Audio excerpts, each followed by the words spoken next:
평안한 휴일 저녁 보내고 계십니까? 이어서 광주 전남권 뉴스입니다.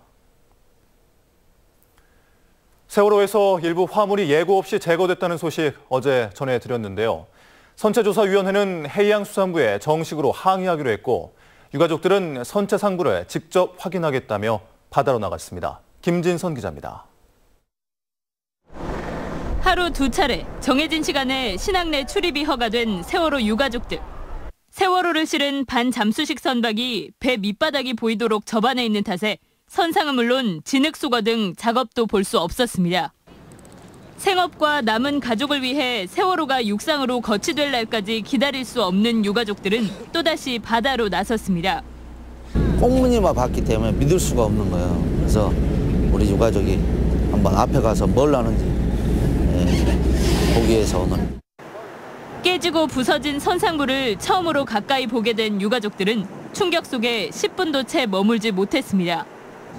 고통 속에도 유가족들이 선체를 지켜보려 하는 것은 작업이 투명하게 공개되지 않고 있다는 판단 때문입니다. 작업 도중 화물칸에서 굴삭기와 차량을 예고 없이 빼내고도 선체조사위는 물론 희생자 가족들에게도 별다른 공지와 해명은 없었습니다. 화물차에 있는 화물을 함부로 빼면 안 되겠죠. 왜냐하면 우리가 그 무게라든가 고발 상태를 봐야 되거든요. 증거기 때문에 그게 이제 우리 선체조사의 목적인데 그걸 앞서 참사의 진상규명에 필요한 세월호의 선교와 기계실, 기관실과 화물칸의 현상 유지를 요구해온 선체조사위원회는 해양수산부에 정식으로 항의할 방침입니다. MBC 뉴스 김진선입니다. 이런 가운데 세월호에 10cm 크기의 21개 구멍을 뚫어 선체 무게를 줄이는 작업이 진행됩니다.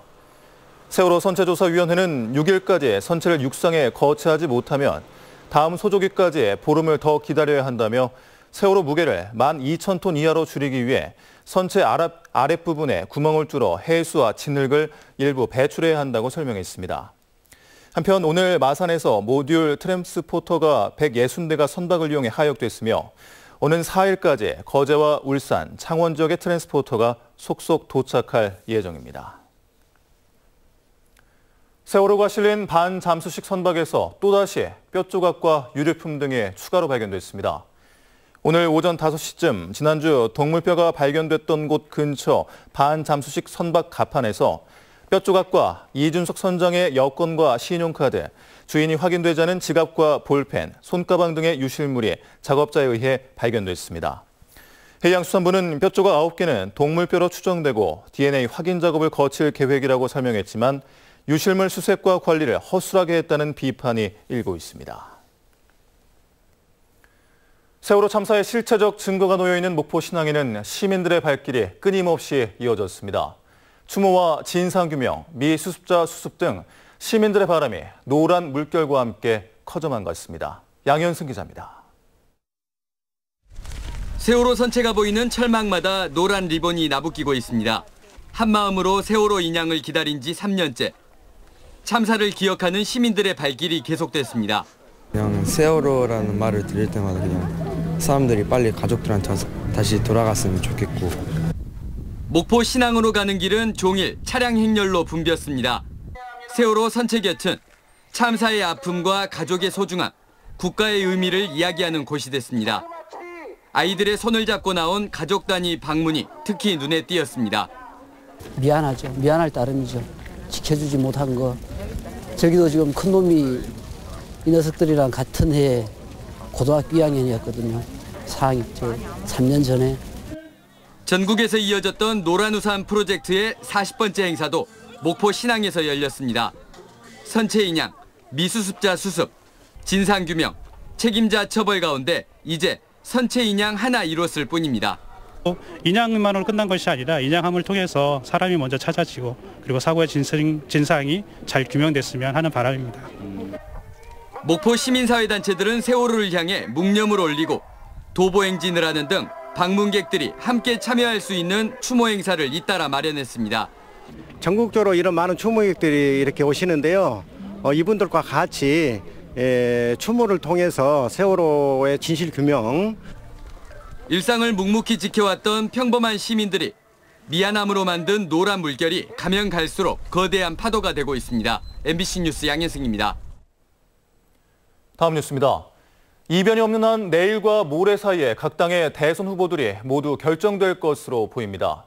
이제부터는 본선 구도가 어떻게 짜일지 관심인데 호남의 민심은 여기에서도 중요한 변수가 될 전망입니다. 윤근수 기자입니다. 순회 경선에서 연전연승하고 있는 민주당의 문재인 후보와 국민의당 안철수 후보가 본선 진출을 눈앞에 두고 있습니다. 본선은 홍준표, 유승민, 심상정 후보 등과 함께 일단은 5자 구도로 출발하게 됩니다.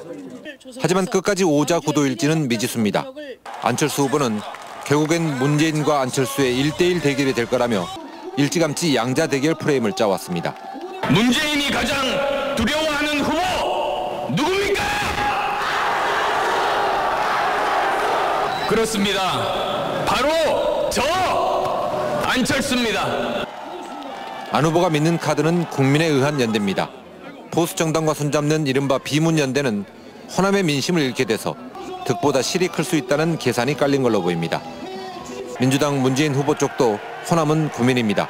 호남 경선에서 대세를 확인했지만 잠복해 있는 반문 정서가 언제든 발목을 잡을 수 있습니다. 이 때문에 호남 민심에 대한 문 후보의 애정 공세는 끝까지 유지될 걸로 보입니다. 내 고향은 전주요, 내 고향은 광주요. 당당하게 말할 수 있는 대한민국 저 문재인이 만들겠습니다. 이번 주에는 본선행 탑승자 명단이 모두 확정될 예정인 가운데 누구를 대선 고지에 올려놓을지 호남의 유권자들이 다시 선택의 기로에 서게 됐습니다. MBC 뉴스 윤근수입니다. 전남 지역 전통시장에서 화재보험에 가입한 점포는 10곳 가운데 2곳도 안 됩니다. 올해부터는 준정부기관이 보장상품을 출시했지만 여전히 관심이 적어서 제도적 지원이 필요하다는 지적이 나오고 있습니다. 문형철 기자입니다. 리모델링 공사를 앞둔 여수 수산시장입니다. 지난 1월 화재로 불에 탄 점포는 모두 116곳. 이 가운데 개별보험에 가입하지 않은 50여 곳은 피해를 고스란히 떠안아야 했습니다. 현행법상 일정 규모의 전통시장 건물은 화재보험에 가입해야 하지만 시장 내 개별 점포는 의무 가입 대상이 아닙니다. 이 때문에 전국 전통시장에 있는 점포 가운데 화재보험에 가입한 곳은 26.6%에 불과하고 특히 전남은 전국 평균의 절반 수준에 그치고 있습니다. 회의 될 때마다 하고 있는데 잘 안 되네요. 상인들이 그러더라고요. 보험회사도 좀 꺼려야 한다는. 이 같은 문제를 해결하기 위해 최근 출시된 전통시장 화재 공제. 점포 시설물과 집기, 판매 상품까지 보상받을 수 있고 준정부기관에서 운영하는 만큼 비용도 저렴하지만 여전히 큰 관심을 끌지 못하고 있습니다. 이 때문에 적극적인 홍보와 더불어 정부나 지자체 차원의 법적 제도적 지원책이 마련돼야 한다는 목소리가 높습니다. 전통시장 화재 공제나 전통시장 화재 보험 상품에 있어서 보험료를 일부 지원한다든가 정부에서 이제 재보험이라든가 정책보험에 전통시장에서 대형 화재가 발생할 때마다 특별교부금 같은 공적 자금이 적지 않게 투입되는 상황. 사회적 경제적 비용을 줄일 수 있다는 점에서도 선제적 지원의 필요성이 더욱 강조되고 있습니다. MBC 뉴스 문형철입니다. 광주시가 산하 기관장에 대한 인사쇄신에 나섰지만 인물난을 겪으면서 기관장 공백 상태가 장기화하고 있습니다. 광주시의 인사쇄신 방침에 따라 지난 1월 8개 산하 공공기관의 대표가 자리에서 물러났지만 지금까지 평생교육진흥원 등 3곳만 후임자가 선임됐습니다. 특히 도시공사와 도시철도공사, 문화재단 등은 적임자를 찾지 못해 재공모에 들어간 상황인데 시의회 인사청문 절차까지 감안하면 기관장의 공백 기간이 길어질 것으로 보입니다.